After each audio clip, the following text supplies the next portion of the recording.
He has a very complex way of songwriting, but his lyrics are what really get me as a storyteller. His lyrics are more about taking the individual's feelings in a moment and putting them to song, and you know, every solo of Sondheim's is more of a soliloquy for that character, whereas you know, you look at all the stuff that predates Sondheim, and a lot of the stuff that comes after Sondheim is a lot of solos or duets or whatever, tend to be these love ballads of like, look how much in love we are right here, right in this magical moment. It's so magical because the moon is out and the stars are out and we're here on this beach and we're so in love.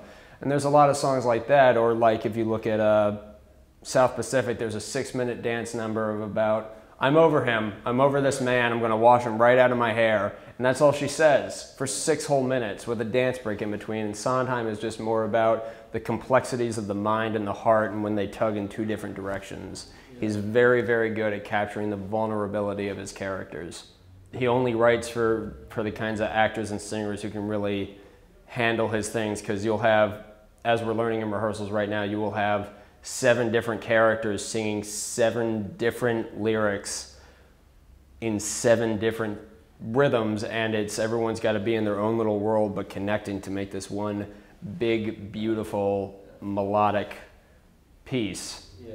And when it comes together, it just sounds incredible. And they're doing a really good job right now. The music is very typical Sondheim. The most famous song from the show is Not a Day Goes By, and I think a lot of people relate to that because the lyrics in that one are all about the triumphs and disappointments of the heart in a romantic way.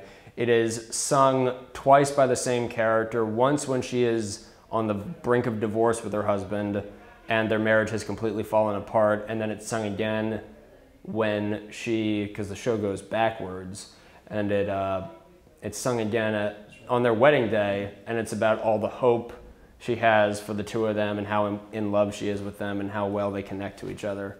So with just a slight twitch of the lyrics, he has taken the same melody and applied it both in a romantic sense and in a tragic sense. So he's very tricky that way. When it comes to Sondheim, you've got to find the right people. You've got to find people who are going to commit to it, who are willing to do it, who want to do it, who are excited by the idea. And I have a very good small cast. I'm not one for really huge casts at all. Some people tend to think you'll get more audiences into the seats if you've got a bigger crowd, because you know, for every person, that's 2 people they bring in. I'm more about, let's just keep it as simple as possible, because there's so many characters in this show. I was like, who's really important and who can we double up?